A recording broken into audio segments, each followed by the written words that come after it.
back to the Nordic Components Talking Lead podcast. This is episode 169, baby. Woo.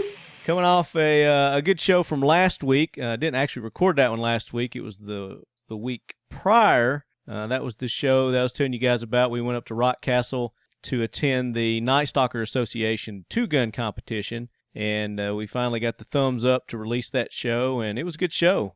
Thoroughly enjoyed doing that with those guys, and looking forward to doing some more things with them in the near future. And if you missed that episode, go back. It's episode 168, and it was with the Night Stalker Association, so check that out. And then the week prior, we had X-Steel Targets, and of course we had a trivia question on that one that's still up for grabs, where X-Steel Targets is giving away one of their AR-500 steel targets. So you still have an opportunity between this show and the next show before we announce the winner. So you guys go back to episode, that'd be 167, X-Steel Targets, and listen to that show and find out what you have to do to win that. It's real easy, real simple. We like to just give stuff away. Of course, the Strike Industries apparently wasn't that easy because nobody won that one. They were giving away two awesome packages of their accessory packages, and you could pick the color and everything that you wanted. But nobody got it right according to them. So if you think you got it right and you want to hit them up on their Facebook page and argue with them, you're more than welcome to. I just go by what they say. So, today, I've got joining me our good buddy Andrew. What's up, Drew? Howdy, Lefthand. And Andrew is with Kalashnikov USA, as you guys know. And I thought today what we could do is talk a little bit about AKs. I just got a new one in from Palmetto State Armory. Excited about that. Maybe one day I'll get my Kalashnikov USA one back. One day. One day. But no, I'm excited about it. I got it earlier this week, and it's their basic. It's the PSAk-47 is what they call it. Kind of a play on their Palmetto State initials, Palmetto State Armory. But it's I got the synthetic. He was supposed to have sent me the red furniture one, but he sent the black synthetic one. Feel free to chime in anytime. Oh, sorry. What are you doing? Sorry, I'm getting blown up on my damn phone. Hold on. Tell him to get off your ass, man. So Maybe you're doing some marketing. I've had a crazy day. Yeah, you did. You're telling me you had a blowout? Yeah, I had a blowout. I just got my truck back from the body shop on Monday from where a guy backed into me. Right, yeah, you told me that story. Yeah. So I had a blowout, changed that all out, dropped my tire off at McDuffie over here over by Berry Hill. Right. And to get it patched. And he couldn't. He's like, man, you can wait or come back and get it tomorrow. So I was like, well, I'll come back and get it today. So then yesterday afternoon, after leaving Morgan's office, a mother backs into in front of my truck. Again? You got hit twice? Again. 2 days out of the body shop. Oh, I'm at the stop sign on Division Street, right by the traffic circle, right there at Division Street on Music Row. Yeah, that's a mess over there. Dude decides he wants to turn around and go the other way, slaps his little Nissan in reverse, and backs right into me. Wow, were you there? Yeah, I was standing around sitting at the stop sign. I was in my car. Oh, you were in it. Okay. Yeah, I was blowing the horn at him, telling him to stop. He just kept on going. Well, hopefully he had insurance. So back to AKs. Yep. And we thought we'd talk a little bit, maybe a little bit about the history of AKs today. And then there's some things I'm wanting to do to this one, and we'll talk about that a little bit too. But first, we got to take care of that jackwagon train, baby. Oh, Lord. Bring it in, Gunny. Hoorah, Semper Fi, do or die, hold 'em high at 8th and I. It is time for the Talking Lead Jackwagon of the Week, so brace yourself, baby. All right, so I don't really have a jackwagon this week. I've been looking for one. Do you have anybody that you want to throw in? No, honestly, man, I was so busy I didn't even think about a jackwagon, but there's got to be some jackwagons out there. There's got to be something going on out there that we could throw somebody on for. Let me see if any of the Leadheads have made any suggestions this week on Facebook. Oh, I bet they have. Probably not. A man fatally shot his cousin to see if a bulletproof vest still worked. Yeah. All right. That's more like a Darwin Award. Yeah, it's a Darwin and a Jackwagon Award. So this dude's in Florida, and this was sent to us by number one Leadhead, Chuck, who, by the way, Chuck is taking part in the Mission 22 push-up challenge. and he's challenged me and Casey, and I haven't started doing that yet, but we're going to do that. So if you guys... My wrist is healed up now. I could probably do it, too. You can start... All right. I'm going to challenge you to do it with us. All right. That's 22 every day? 22 every day for 22 days. Got it. Yeah, and we got to video it, and we got to challenge somebody every day to do it. All right, so this guy in Florida, and this happened a couple weeks back. These two dudes, and they look of Spanish descent, said officers who responded to the scene found Menendez with a gunshot wound in his chest. He later died after being transported to the hospital. According to the report, Garibaldi, I guess that's his cousin, initially told police that he found his cousin wounded after he heard a gunshot, but police said that they have a witness who described seeing Garibaldi shoot Menendez. So what they were doing was this dude had a vest, and he wondered whether it still worked. And his cousin, Garibaldi, pulled a gun out and replied, "Let's see." And now you know the rest of the story. Menendez is dead, and Garibaldi is in jail. Idiots. That reminds me of that movie with Jake Gyllenhaal in it. Oh, Jake Gyllenhaal? Gyllenhaal, however you say his damn name. I can't remember the name of the movie now, but his wife dies in a car accident. They're in a car accident together, and his wife dies, and then he just kind of goes nuts. I mean, he's not really nuts, but his mind snaps, and he starts destroying his house with a sledgehammer, and he's got this great job, and he basically just kind of sabotaging his job. And I don't think I've seen that one. I'm gonna IMDb it right quick. What's his name? Jake Gillian. It's pronounced Gyllenhaal, but it's spelled like Gyenh Hall. I call him Gyllenhaal. Yeah. He's got a hot sister. Yeah, she was in Independence Day. She's in a bunch of stuff. I think she's pretty popular. The Man Who Made It Snow. That's not it. Demolition. Yeah, I've never seen it. I'll check it out. It's 2015, so it's been out a minute. But is a successful investment banker struggles after losing his wife in a tragic car crash. With the help of customer service rep and her young son, he starts to rebuild, beginning with demolition of the life he once knew. So it's really dark. But anyway, he's got this bulletproof vest. He pulls it out, and the chick's son, the young son that you're talking about there, he's like, "Oh, I wonder if this works." So he puts the vest on, and the kid starts shooting him with I think it was a 45 or something like that he was shooting him with. But that reminded me of that. So apparently they must have watched that movie before they did that. Yeah, that sounds like not a very bright move. So, I mean, another proof that guys don't believe everything you see or hear in Hollywood. Just because they did it in a movie don't mean you should try it. Just because Jake did it don't mean you can do it. He's been in some good movies, though. He was in Jarhead. That was a great movie. I love that movie. He was in your favorite movie, Lefty. What? Brokeback Mountain. Skin that meat wagon. Yeah, that was a autobiography by me. That's what I thought. He was playing me in that. Yeah, that's what I thought. I honestly have not seen that movie yet. A less attractive version of you. Very less attractive. That's right. I haven't seen that movie yet, but I did see Jarhead. I've actually never sseen it before either. I heard it's good. Jarhead, End of Watch was another one that he was in. That was really good. Yeah, that was a good one.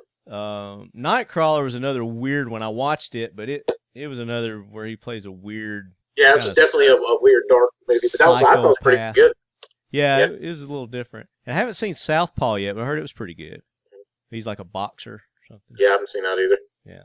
So, welcome to the Jackwagon Train. People who do stupid things like, I wonder if this bulletproof vest works. This really old bulletproof vest. I'd like to see more on that, what kind of ammo there is, because these look like a couple of gangbangers anyway. He probably shot him with an AR with some soft armor. He probably did some of the green tip stuff that you guys wouldn't let me shoot the AR-500 targets with the other day. Well, I mean, you could have. You just tore them all to pieces. I know. I would have. And they were so nice. I got to hit them to tear them up, though. I wasn't hitting the targets very much. You hit it a few times. None of my stuff was sighted in, except my my 80% AR. It was sighted in. I've never seen anyone show up to the range with 12 guns and only one sighted in. That's why I brought them. I was like, if I take these, it'll be enough of a pet peeve to Andrew that he'll sign them in for me. But, well, if we'd have brought some paper targets and a bench, I would have sighted them in. I know. I had the paper targets, but of course they were on the table when I got home, so yeah, they didn't. Along with the orange paint. Yeah, the orange paint. Yeah, so we could highlight the X steel targets. But when you got so much crap you're hauling back and forth to and fro. Oh yeah, it was a good time though, man. I thoroughly enjoyed our trip to the chirp pit. It was a good time. We'll have to do that again when it's not so damn hot. Yeah, it was nice. It was a good time. Got a little Those X steel targets were fantastic. X steel targets. Yeah, those things really hold up. They're really good. I like them and affordable too, man. Yeah, I mean, we beat the tar out of those things, and man, you could barely even tell we've been shooting them. We shot them all day long. Yeah, you just throw a little white paint back over it. It's like brand new. I mean, we were shooting them with what were we shooting with? 9s, 40s, 45s, tons of 223, 12 gauge slugs, buckshot, number 8s. I mean, we put some serious rounds down range, and this thing's they took the licking. I'm gonna be putting some 7.62 by 3.9 on them here shortly. Oh yeah. Take this AK out and put it to the test. Well, I think the news media again, where this the Charlotte cops, the recent shooting. Have you seen it? I haven't seen it, but I had a friend text me about it. Yeah, there's another Charlotte. So the wife is filming the whole thing with her cell phone, and then she takes the footage to a news outlet there, and they broadcast it, and then thus the riots start again. Oh, yeah. That's pretty irresponsible of them to do something like that. It's definitely irresponsible. I'm kind of it's a slippery slope. It's irresponsible, but it's still, freedom of the press, so it's hard to... Well, is irresponsible on one hand. I mean, you've got freedom. We've all got our freedoms, but we have to be responsible with our freedoms. Oh, I agree.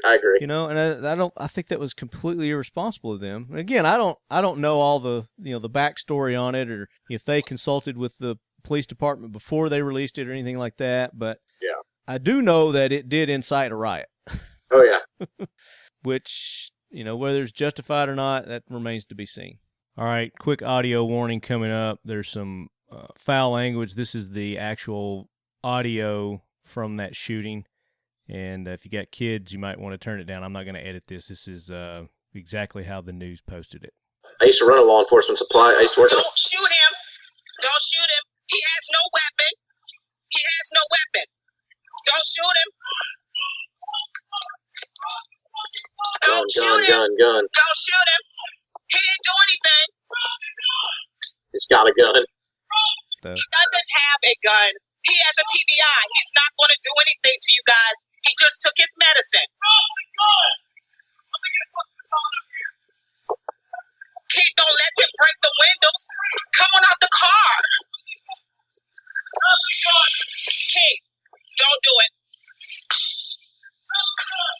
Keith, get out the car. Keith, don't you do it. Don't you do it. Keith, don't you do it. Did you shoot him? Did you shoot him? Did you shoot him? He better not be fucking dead. He better not be fucking dead.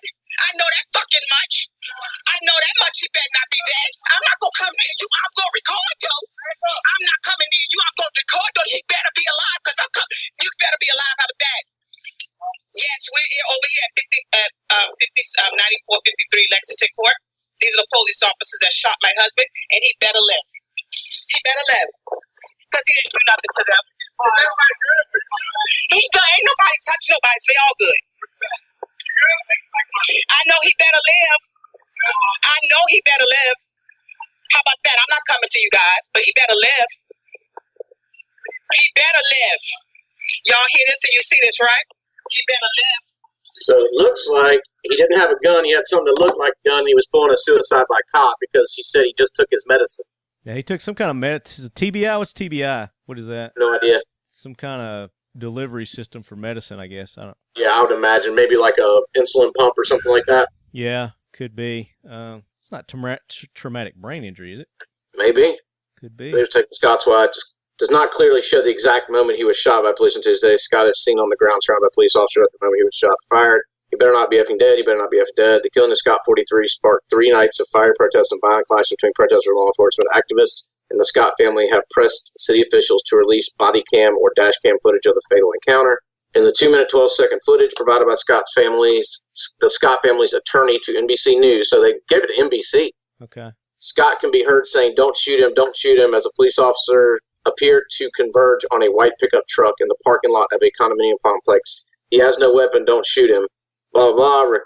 Rakia, whatever her name, Scott, can be heard urging her husband to comply with the officers who had instructed her husband to drop the gun. "Keith, don't let them break the windows. Come out of the car." She can be heard yelling, "Keith, don't do it. Keith, don't do it."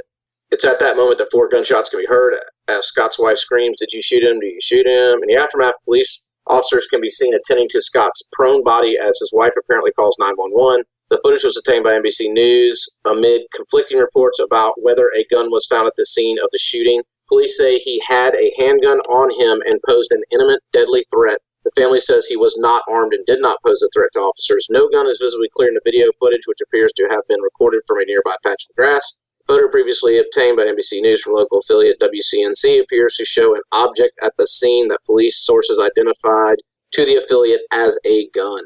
So he did have a gun, according to the police, which I would say they probably didn't lie about that. Officers said they saw Scott holding a handgun as he exited his car and returned to his vehicle. He then exited again as officers approached him and became threatening, police said. Charlotte Michael Chief Car Putney said 3 officers at the scene were wearing body cams, although the officer who fired the fatal shot was not. Protesters demanded the police release the videos. Putney said Thursday that the videos he has seen don't show absolute definitive visual evidence that Scott pointed a gun at the officers. Justin Bamberg, attorney for the Scott family, who also watched the police video, said that they failed to prove that he was armed. Scott can be seen in the video calmly walking back after he was approached by police, according to Bamberg. "It is impossible to discern from the videos what, if anything, Mr. Scott is holding in his hands," he said in a statement. So, yeah. Pretty inconclusive. Well, and what we don't see on this is what led up to that. Oh, yeah. You know, and that's what, again, this is what they had. This is the video that they released, but we don't see and we don't know what led up to that. I mean, police don't just swarm like that. No, I mean, obviously there's a reason. Something. Yeah. I mean, obviously there was something going on, but yeah, and just like that dude in Tulsa, the Tulsa shooting, that guy was like hallucinating or something, wasn't he? Yeah, there was something wrong with that guy. He was crazy. Yeah. Or mentally disturbed, I guess is a nicer way to say it. Yeah, I mean, it just, all these police shootings are crazy right now. And I mean, I honestly, I don't think that there's any more or any less than there probably have been normally. It's just that everybody's got a video camera and everybody's super hyper PC sensitive and, Well, that's the problem. Oh, yeah. Everybody's too sensitive. And what about the bombings? You heard about those? Yeah, that weren't terrorists? No, there was who was it? There was a bombing. The New York City bombing? Yeah. They're saying, at first they said it wasn't. I don't know, did they change their story? I'm looking at September 23rd right here. Bombing suspect's family may have also had pro-jihadist views. Okay, yeah. So, at first they were like, when it first happened, this isn't a terrorist. It's not a terrorist. No, it's not a terrorist.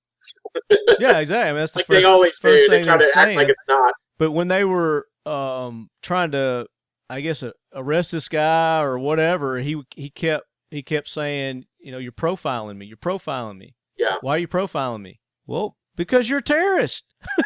Yeah. But they laid off of him because of that. So he squealed enough. He was a squeaky wheel enough that they eventually just backed off because nobody wanted to get sued for racial discrimination, for religious discrimination. Trying to be PC, trying to be politically correct, and this guy really was a bad guy, and he ended up. I mean, how many people did he kill? It's just like the nightclub shooter down in Florida. Same thing. That guy had been investigated by the FBI 2 previous times, and they had walked away. It blows. They're so the law enforcement people are so scared of being called a racist or being whatever religiously intolerant or whatever. But let's just be honest with ourselves. The people that are blowing people up are Muslims. Yeah. Hence, the suspects for terrorist acts are going to be what, Marty? Muslims. So is that racial profiling or religious profiling? Well, yes and no. It's like if a police report goes out, young black male just robbed a store up the street. Be lookout for an 18 to 21-year-old 6-foot tall black male wearing a red hat. Are they going to be asking white people with red hats? Or it's just the opposite of that. If it's a white guy, they're not going to be, they're not going to be questioning black people. They're not going to be questioning Chinese people. They're not going to be. But the bottom line is, women. Muslims are blowing people up and murdering U.S. citizens. So the suspects we're looking for are Muslim. Right. Let's just be honest about it. There's a certain nationality that are Muslims, but there are other people who aren't that nationality that are Muslims as well. Yeah. So just because somebody is Middle Eastern, again, doesn't mean that they're Muslim or jihadist or anything like that. No, but at the same time, there's more of them than there's more of the people that are that nationality than aren't. Yeah. But I'm just saying, like I said, I'm not talking about when they say you're just profiling me because of my religion. Yeah. Well, that's what this guy's argument was, and it worked. Yeah. It worked. It got him off his back enough time for him to go and carry out his heinous bombing act. Oh, yeah. Injured, 30-something people? Yeah, that's what I was trying to find out. I think it's 31 were injured. No one died. Did nobody die? Okay. Nobody died. No one died. Shockingly enough, no one actually died. But what a failed bomber. And he didn't die either. Obviously, he didn't. He maimed and injured 31 people. Well, that's terrible. It's horrible. Yeah. But, in the eyes of Allah, they should, he don't get his virgins. He's failed. Oh, yeah. It wasn't a suicide bomb apparently either. Nah, he had 2 of them. One of them didn't go off. Was he there with them, or was he doing it remote, like IEDs? I think he like set it off and ran, and then went and set another one off and ran, but it didn't blow up. The second one didn't blow up. Yeah, cowards. These people are cowards. Anyway. Oh, yeah, absolutely. Enough of these. 31 people, it says, were injured. 31? Yeah. Okay. Well. Thanks. Yeah. There's our Jackwagons this week. Nordic Components is an American-owned manufacturing company proud to produce quality products right here in the USA. As a company, we continually invest in our manufacturing capabilities to ensure that all of our products are the highest quality and most efficiently produced parts available.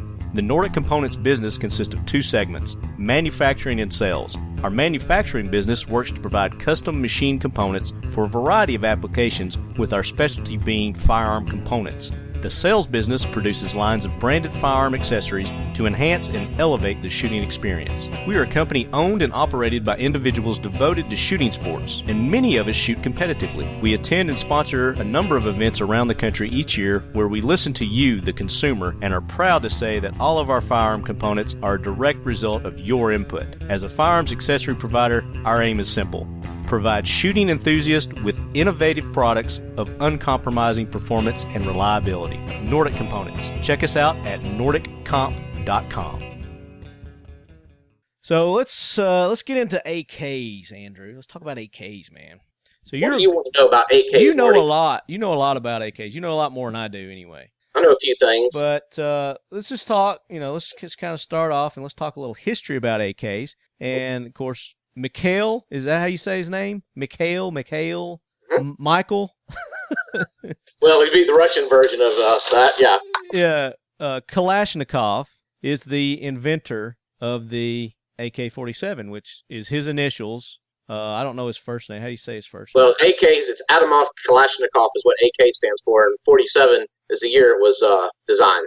So it's 1947, right, is how they derive the name. What's the first part, the A? Automat, which is basically automatic. Okay, all right. And then his last name. So automatic, and then his last name, Kalashnikov. That's where the AK comes from. And then it was in 1947 that I guess he patented it or whatever. So when he designed it. He was credited with the design of it, but he was working, obviously, for the state. He was working for, Russia, the Soviet Union. Right, because they had no private stuff at that time. So he didn't. So technically, he invented it. Well, and I don't know if you call it invented or designed. I guess you would more say designed it. He designed it, yeah. The most prolific firearm in the world, and really never got paid a cent for it. Right, and there are over There's estimates that there's over 100 million of them that have been produced since then. Yep, between him and all the satellite nations, between Russia and all the satellite countries. Obviously, China, Korea, North Korea, all the, Eastern Bloc countries. Then you got Turkey, the Middle East. So it's tons and tons of these things. Yeah, so let's see. He was a tank commander, former tank commander. Yep, in World War II. In World War II, and he got injured in the Battle of Bryansk, Bryansk. Bryansk. Yeah, I have no idea how to say it. In 1941, and then while he was there, he overheard some fellow soldiers complaining about the Soviet rifles that they had at the time. So that kind of inspired him to design the AK-47. It's kind of where his what do you call it? Inspiration came from. His inspiration came from, right? So basically, in World War II, the majority of Russian soldiers were still carrying the Mosin Nagants, which is the bolt-action 7.62x54 rifle. Towards the end of the war, the SVT-40 came out, which was a semi-automatic 7.62x54 rifle. It's actually a completely badass rifle, which was the predecessor to the SKS, which I'm sure everybody's familiar with the SKS. Yep. The SKS came out right at the end of World War II and more or less was very, very briefly used by the Russians because right after the SKS came out, the AK-47 was designed and adopted. So the SKS saw very short service with the majority of the Soviet military, but then became very popular in their satellite states. Obviously, China, Yugoslavia, places like that picked up the SKSs, but the AK-47 was then pretty much put into production there. Some interesting little tidbits you might be interested to know about the AK-47. Yeah, let's hear it. It was originally designed to be a stamped receiver gun, and it was heavily borrowed from some of the German technology. Yeah. They borrowed a lot of things from the Germans, some things from the United States as well. But at the time, the Russians' manufacturing capabilities and technology, they could not manufacture a stamped receiver that was quality enough to work. You have your front and rear trunnions, they get hooked into the stamped receiver. Well, now let's back up a little bit and then explain to people, because there's stamped and there's milled. Explain that real quick, the difference between those two. Okay, well, an AK-47 is designed to have a stamped sheet metal receiver. In other words, a flat piece of steel that's stamped and folded to make basically a box. Stamped by a big, huge, heavy press, like die or something that gives it a shape, gives it a form. Yeah, and then it's folded into basically like a box shape. And then there's a piece in the front and a piece in the rear that's riveted in. They're called trunnions. And basically the gun works. All the mechanical parts of the guns are mounted into those trunnions, and the sheet metal more or less just aligns and holds the trunnions in place. Doesn't really have a lot of load bearing. So what ended up happening in Russia is versus milled, where milled is a solid piece of metal that is drilled, which is machined out. Yeah. So the way the milled receiver came about was they had the milling technology, but they didn't have the stamping technology. So they literally couldn't manufacture the firearm with the stamped receiver the way that it was originally designed. So they manufactured it with a milled receiver. Oh, okay. The early ones were manufactured with milled receiver. Then they took a lot of German technology, a lot of German scientists, a lot of German manufacturing people from East Germany after the war, people that were now part of the Soviet Union. Seems like we did that too, didn't we, in America? Yep, and that's how we got our space program. We sure did. We did the exact same thing.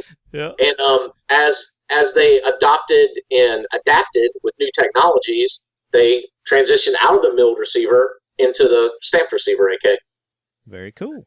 Yep. So, and a lot of people talk about stamped and milled and stamped and milled. The Russians haven't used milled receivers in a very, very, very, very, very long time. Yeah. So, people talk about which is better, and there's never going to be a real good answer for that. But the gun itself was originally designed to be a stamped receiver, not a milled receiver. Yeah. Well, I mean, the design and the manufacturing process of it has withstood the test of time, no doubt, and the test of battle. The fact that there's 100 million of them out there, and that's the weapon of choice for most of the, I don't want to say third world countries, but would that be accurate? I mean, you could say that, but I mean, there's a lot of countries that aren't third world countries that also use them. Right, China. Yeah, I mean, you've got a lot of places. I mean, they're popular in South America, Central America, obviously Africa, the Middle East, Eastern Europe, obviously Russia, they still use them, or a version of them. Most of your former Soviet countries use them still. So, I mean, it's still a very prolific firearm out there. I mean, there's a whole hell of a lot more of those out there than there are AR-15s or M16 variants. Yeah. Another interesting fact here is that they were produced because of the durability, low production cost, and availability and ease of use are the features which assured the AK-47 global success, which we just talked about that a little bit. The AK-47 made it into the Guinness Book of Records as the most widely spread weapon in the world, with 100 million currently. It says currently in use, but there's not 100 million in use. That's how many were produced, I think, since they started. Mm-hmm. That's an estimate, by the way. There's no way they can prove that. No, there's not. There's probably more. Honestly, there's probably been more made than that. Military and special forces in 106 countries around the globe, from Afghanistan to Zimbabwe, are now armed with the AK-47. So 106 countries. That's probably an estimate also. Let's see. Russia not only distributes the Kalashnikov rifles all over the world, but also licensed its production in over 30 other countries, including China, Israel, India, Egypt, and Nigeria. I didn't know Israel made AKs. Do they? Yep. I don't think I've ever seen an Israeli AK. Well, I mean, the Galil is more or less an AK. Yeah, pretty much. But they licensed lots of governments over the years. Obviously, all their satellite countries. Yeah. During communist days of the Soviet Union. I don't know how accurate this is, but here's a little factoid. It says the average global price of an AK is estimated at $534. This was in 2005. It's probably not too far off now. And it says in African countries you can get it for about $200 cheaper than that. Yep. Which you could probably just go find them laying on the ground. The way the media makes it out to be, you know. Oh, yeah. You just bend over, trip over them and pick one up. Yep. Osama bin Laden always had a Kalashnikov rifle with him during his video appearances. A crank-off. It says, according to some reports, it was the U.S. which gave the al-Qaeda founder his first AK-47 to fight the Soviets in Afghanistan. Most likely. More than likely. We trained him. Yeah. I don't know. I mean, this has probably got some truth to it, but during the Vietnam War, many American soldiers gave up their M16s, because M16s during the Vietnam War were pieces of shit, basically. They didn't work really well at all in that environment. The first versions did have some issues for sure. Yeah. For the more reliable Kalashnikov rifles, which they picked up from their melted enemies. Yeah, I don't know how much truth there is. I've actually just talked to a lot of different Vietnam vets about that scenario. Yeah. And a lot of them said, no one I've ever talked to said, yeah, that happened a lot. He said it happened occasionally and rarely you would see that. Some of the special ops guys would. Right. But I'll tell you a very cool story from a friend of mine that was the guy I knew that was in Vietnam. He was a heavy machine gunner in Vietnam. I mean, in the jungle, combat vet. Mm-hmm. They said what they would do, the AK-47s would get so hot that they would burn, the wood would catch fire, and it would burn the little BC guy's hands. Yeah. So what they would do is they would wrap them with wet burlap. Yeah. The forends. So when they would get into heavy firefights, he said, what we would do is we would stay down and just let them shoot, lay down covering fire. And he said, and then we would start to see the steam come up from their positions. Their guns were getting overheated. Yeah, and he said, and that's what they would do. And then he would concentrate his fire off his M60, where he would see the steam coming up from their concealment positions, and he would concentrate fire on the steam coming up. That's smart. Because the AKs would get so hot. Yeah, and you see them wrapped with those leaves too. Mm-hmm. A lot of times. Yep. Yeah, I used to think that was probably for camouflage, but it's probably for the heat. Yeah, because it burn their hands. Burn their little mittens. Yep. Poor little things. But yeah, I thought that was kind of a cool story about the burlap and them steaming and giving away their positions. Let's see. Another interesting fact. If you mix vodka, absinthe, lemon, cinnamon, and sugar, that is the recipe for the Kalashnikov shot drink. I didn't know that. There you go. So that's vodka. And there is down in Florida, I'm going to have a Kalashnikov shot. There is a Kalashnikov vodka also. Did you know that? Yeah, I did. I've got a bottle of it floating around somewhere. Sweet. Is it in the shape of an AK? Nah, it's a standard bottle, but the bottom of it looks like a 7.62 by 39 round. Oh, that's cool. Yeah, I cracked it open the day Kalashnikov passed away. Yeah, he died, 3 years ago? 3 or 4. 2013, I think, is when he was like 96 or something, 93, 96 years old when he passed away. Yeah, it was just like a couple of years ago, 2 or 3 years ago. Yeah.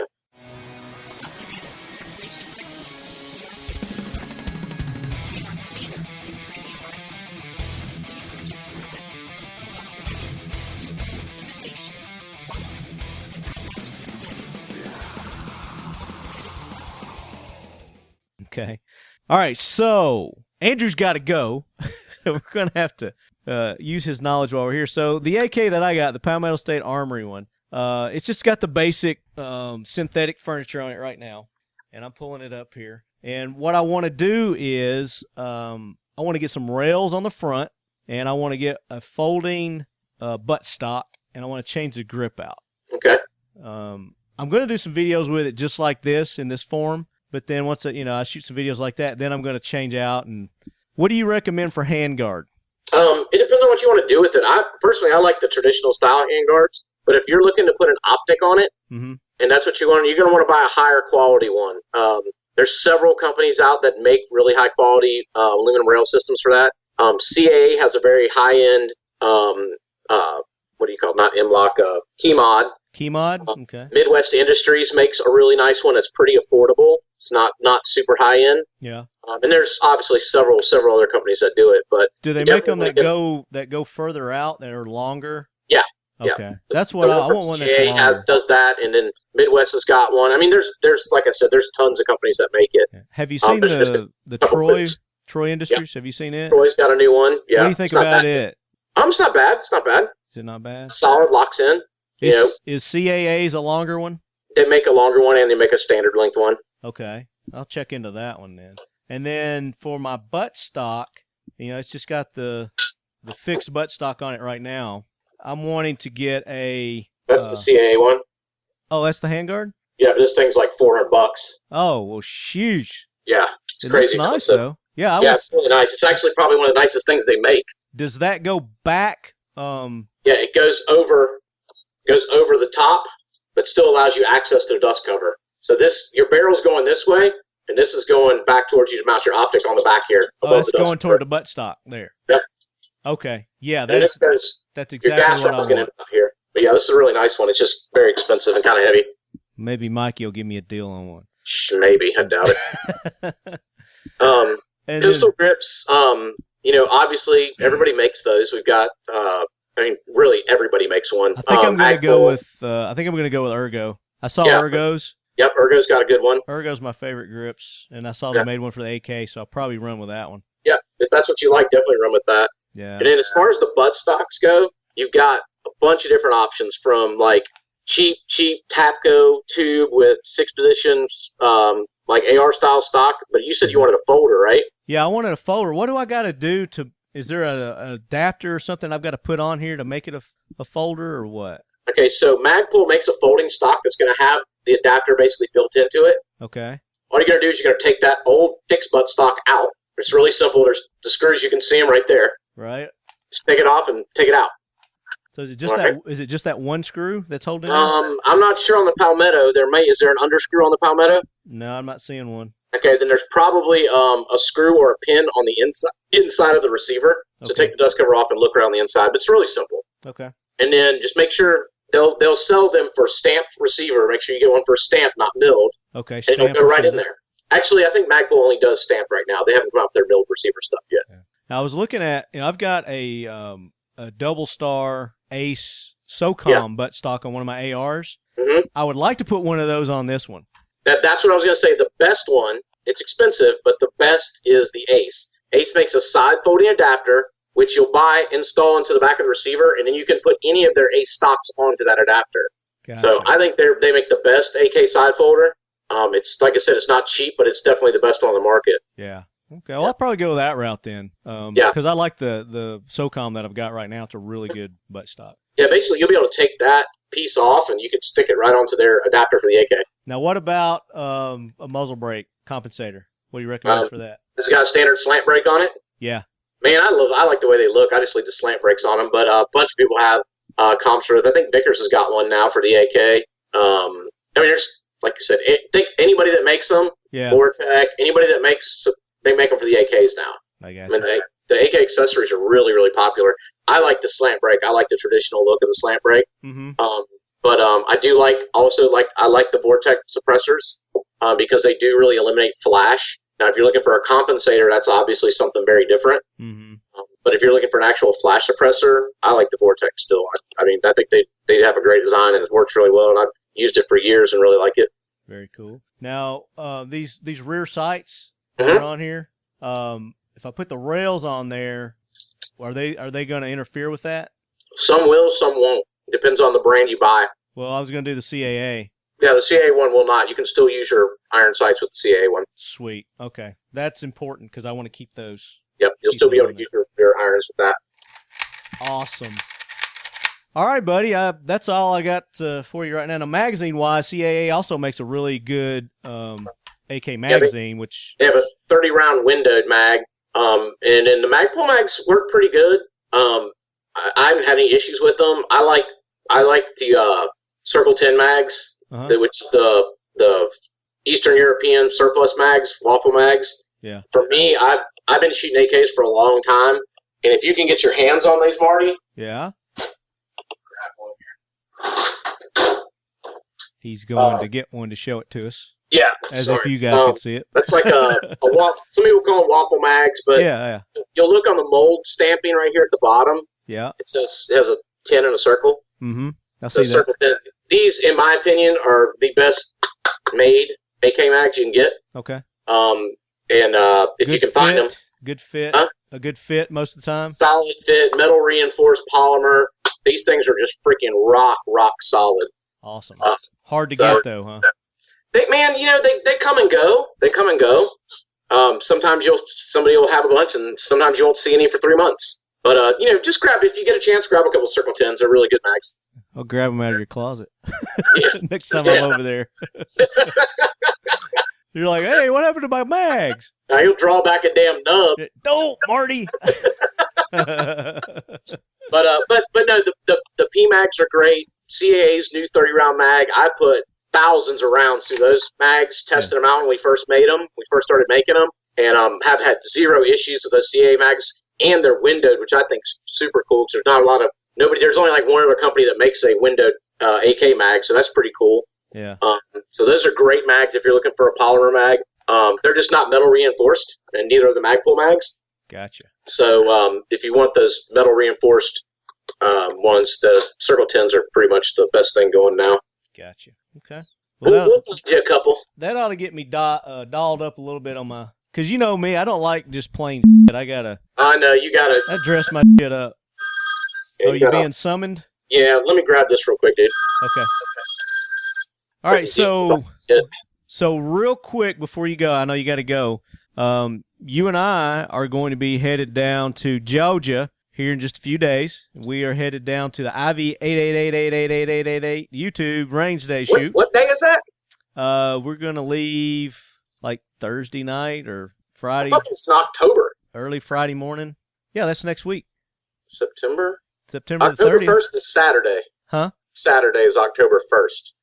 Right, but the Friday is when they do the setup and all that stuff. Okay, so the 30th is when we're leaving. Yeah. Gotcha. Okay, cool. Are you good with that? I was confused. I was just thinking I was thinking October dates in my head, so I'd like the what are the dates of the actual shoot? First and second? First and second, yeah. Okay, gotcha. Yeah, we're good. Yeah. But they're going to be doing some shooting Friday night after getting everything set up. Probably do some suppressed shooting and stuff. So we'll probably just leave Friday morning, right?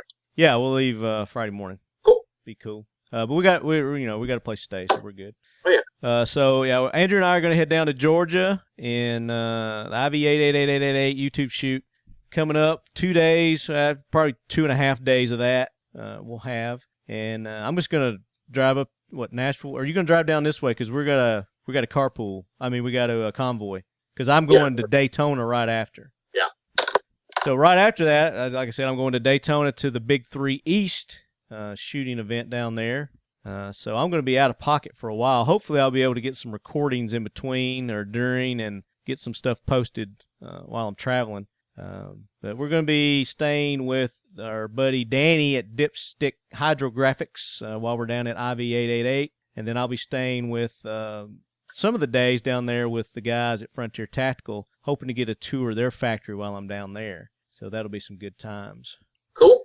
Is there anything you're looking forward to at the IV8888 shoot? Oh, just, looking forward to seeing old friends and giving you a hand since you're short a guy. And I'm Marty's last-minute fill-in, just so everybody knows. You are not. You're never damn available. You're always going somewhere and doing something. Yeah, so I'm looking forward to it. I went to it last year and had a great time. Met a lot of really good people. Good networking. The rain sucked. Yeah, the rain absolutely sucked. It poured and poured and poured for 2 days. It's still a good time. The whole shooting range was destroyed by a giant storm. But all in all, it was still a good time. Everybody kept positive attitudes and a lot of good people out there. A lot of good product out there. A lot of fun. Yeah. Just a really cool event that Eric and those folks do. It's a really, really cool event. And, well, let me rephrase. It's a really cool event that Brandy does and Eric comes to. Yeah, Eric and Chad show up. Yeah, exactly. Along with all of us. But, yeah, it's going to be a good time. Looking forward to that. And we'll have lots of hopefully good videos that come from that. We didn't get much last year because of the rain, so that's kind of a bummer. Speaking of videos, I'm still working on that NRA video with Morgan. Mm-hmm. I've been working on it today. So I should have that ready any minute. I'll probably send you guys a copy of it, let you look at it before I release it to see if she's all right. Send it to her. Don't send it to me. I don't care about that stuff. Okay. There's nothing she's bad her in hair it. did right now, but I gotta be at the Groove in like 15 minutes. Luckily, it's not too far. All right, brother man. And then, of course, we got the goddamn gallows coming in town the end of the month that we're going to – Andrew and I are going to be interviewing. So that'll be a good time, too. So, all right, man, get out of here. Go drink you some cold beers. That's what I'm going to go do and listen to some music. We will be right back, Leadheads. All right. Thanks, Marty. All right, Leadheads. That was our good buddy Andrew. Appreciate him taking the time to be on with me. Actually had Eric and Chad scheduled to be on with me this week. But with all the stuff going on with the YouTube shoot, they just couldn't make it. So we were just going to kind of do a little pre IV888 YouTube shoot show, and we're going to talk about some Quigley Down Under stuff. We kind of made a reference to Quigley Down Under in the previous episode, that movie with Tom Selleck, Alan Rickman, and Eric and the gang made a trip, I guess, to the Browning Museum or Factory recently. He's got a video on his YouTube channel, and he's got the actual Quigley. It's the 45-110 Shiloh Sharps, the actual one that was used in the movie. All the props, the scabbard and the knife and the bullets and all kinds of cool stuff that he's got there in front of him as he's talking about it. So check out that video, IV888, on their YouTube channel. Well, that's going to be a little short and sweet show this week, guys. So we've got a lot going on. I got a lot that I'm getting ready for. Make sure that you do go and listen to the X Steel Targets episode 167, the trivia question. If you guys want to win the AR500 steel target, it's up for grabs, and we're going to run that up until the next episode. So you've still got some time to take part and win a cool AR500 target. I'd like to go ahead and thank our sponsors, Nordic Components. Check them out at nordiccomp.com. I'm going to be taking their rifles with me this next couple of weeks as I'm traveling around to these different events, and let people get some hands-on with the NC-15, 223, and the 300 Blackout, and the 22. We'll be taking the 22 down there too. Still waiting on that 308. They're right on the cusp of releasing that thing. So it may be that I might get it during my travels, but more than likely it'll be sometime after. Cobalt Kinetics, check them out at cobaltkinetics.com. We had Nick Atkinson on the show a couple of weeks ago, and it was a great interview with him. Make sure you're following the Cobalt Kinetics 3-gun team. That'd be Nick and Rick, Kalani, and Keith. Those guys are amazing shots. If you ever get an opportunity to go watch them perform live in person, go do that. And they post their upcoming events. Each one of them has a personal Facebook page. You can go there. And then, of course, Cobalt Kinetics shooting team has their own Facebook page you can go to there and follow them there as well. And make sure you follow Casey Griggs, CG3G. That's our 3-gunner and Nordic Components 3-gunner. He's up and coming, doing better and better each event that he takes part in, and he's just a phenomenal dude, great shot. And if you get the opportunity, if you guys go watch him, support him. He's got a Facebook, Instagram page as well. Frontier Tactical. You heard me mention Nate. I'm going to be spending some time with those guys as we go down to Daytona, the Big 3 East. Either going to do that before or after that event. We're going to get a couple of days with those guys, go to their factory, get a tour, and see how they make that awesome Warlock system, multi-caliber system for your AR. It's really cool. If you guys not seen my video on YouTube, make sure you go to YouTube and watch that video that I did with Nate and Scott from Frontier Tactical and the Warlock system. And, of course, Glock. Guys, check them out at Glock USA, the official carry handgun of Lefthand with Talking Lead. That's right. I rock the Glock 27 and the Glock 23. And I've got several other Glocks, but those are my main carries that I like to tote for my own personal protection. And then, of course, you've heard me mention X-Steel targets several times during this show. X-Steel targets, some of the best AR-500 steel targets that are on the market. Unless you're sighting in your gun, there's really no reason for you guys to be shooting paper anymore because these targets are super affordable. You can even implement paper targets with your steel targets. I've seen people do that, put paper targets over the steel targets. It's just that awesome ting, that immediate feedback that you get from the steel targets. It's just awesome. It's amazing. X steel targets. The ammo with that you're shooting, if you do, if you're worried about ricochets or stuff coming back and hitting you, then check out Snake River Ammo. Team Never Quit, Snake River Ammo, and Team Never Quit. They make a frangible round that is perfect for shooting steel targets, and you can even use it in competition. So check those guys out also. They're with the VFOB, Veterans Family of Brands. And if anybody's going to be at SHOT Show, they're going to be having a try and buy event. That'd be January the 15th and the 16th. That's a Sunday and a Monday at the Pro Gun Club. That's in Boulder City, where they're going to have, somewhere around 200 or more vendors set up there where you can actually come out and try the products, shoot the gun, shoot the ammo, try the stuff out, and then, before you buy it, get a little hands-on with it. And it's open to media and buyers. So if you're interested in that, you can go to the VFOB's Facebook page, and that would be Veterans FOB is their Facebook page, and check that out. But that's going to be right before SHOT Show.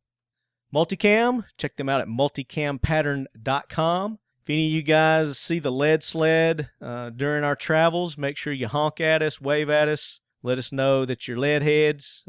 This coming week, we're going to be traveling from Tennessee all the way down to Florida and back, so should be plenty of opportunities for you lead heads to check us out. Ran into some lead heads a couple of weeks ago in Nashville at an event that I was at there. It was really cool to see them and meet them. It was like the Italian Lights event or something like that they had in Nashville. Pepper and I were there, and we took Oshie, Big Sweetie, took him with us.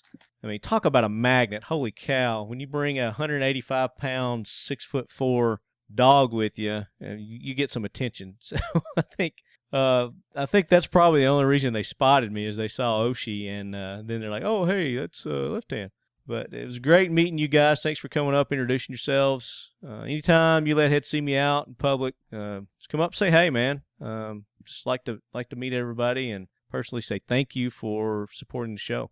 And, of course, our friends of the show and other sponsors, we've got Atlas Defense. Those guys had a big flood here recently, still recovering, trying to recover from that. So if you guys could help them out, go to the store, their online store, buy their shirts, anything to help them out. They'd greatly appreciate that. But those guys are on a quick road to getting back up to full speed. So hopefully we'll be hearing from them soon. Keltec Weapons, our good buddy Chad. We know we're going to be running into him down there at the IV888 event. So we'll be sure to get some video with him and hopefully an interview or two. And I've got a rifle coming in soon from them that we'll be talking about. So very excited about that. And I'd like to give a big thanks to Palmetto State Armory for sending us the PSAk-47. We're going to be getting some videos of that coming up soon, and we'll do a video of the transformation of it also, from the original to whatever I decide to go with. Sounds like I'm going to go with the cool CAA handguard and the Ace buttstock and the Ergo grip on that. And then, of course, I've got to hydro dip it. So we'll see what Danny's got to put a really cool hydro dip finish on that bad boy.